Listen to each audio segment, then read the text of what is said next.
শুধু তাই নয়, রাসূল সাল্লাল্লাহু আলাইহি ওয়াসাল্লাম এমন একটা মারাত্মক হাদিস বলছেন, কোন যুবক যদি এই হাদিসটা তার স্মরণ থাকে, প্রতিটা গানের বাজনায় যাওয়ার আগে যখন গান বাজাইবে তখন যদি স্মরণ থাকে, ওই যুবক জীবনেও গান বাজাবে না, যদি ভয় থাকে, আল্লাহর ভয়।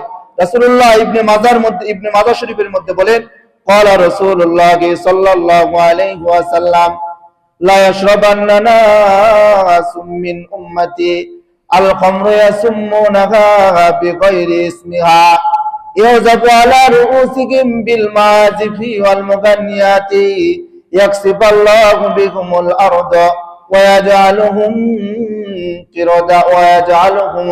কিরাদাতু ওয়াল খানাজির।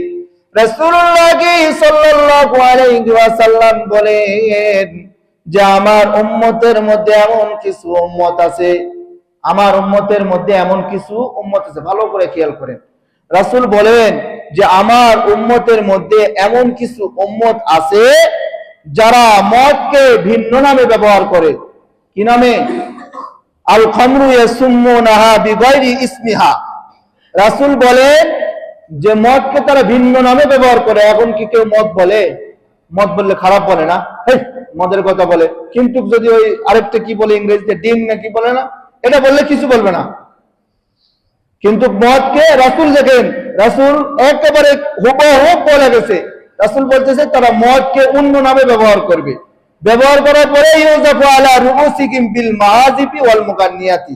শুধু তাই নয়, তারা মদ পান করবে। মদ পান করার পরে মাজিব মানে হলো বাদ্যযন্ত্র, এবং মুগান্নিয়াত মানে হলো গায়ক গায়িকা এবং নাচ গান বাদ্যযন্ত্র নিয়ে তারা মতওয়ারা হয়ে থাকবে। মদ পান করবে, মদ পান করার পরে তারা গান বাজাইবে এবং নায়ক নায়িকারা ওখানে থাকবে। আরো যারা থাকে, গান বাজনা যারা করে, সবাই সেখানে উপস্থিত থাকবে। আর তারা কি করবে?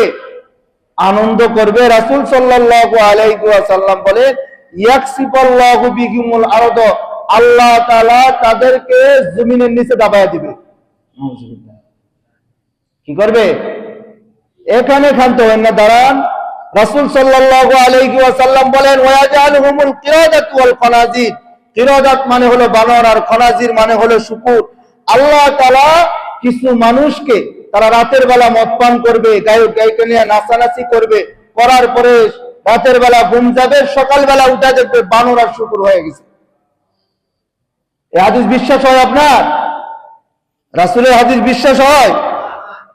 এটা হবে, ঘটবে, অচিরে এটা ঘটবে। কারণ এমন ভাবে আমরা গুনাহ সয়লাভ করা আরম্ভ করছি, এমন ভাবে আমরা গুনাহ করতেছি, মনে হইতেছে না যে এটা গুনাহ।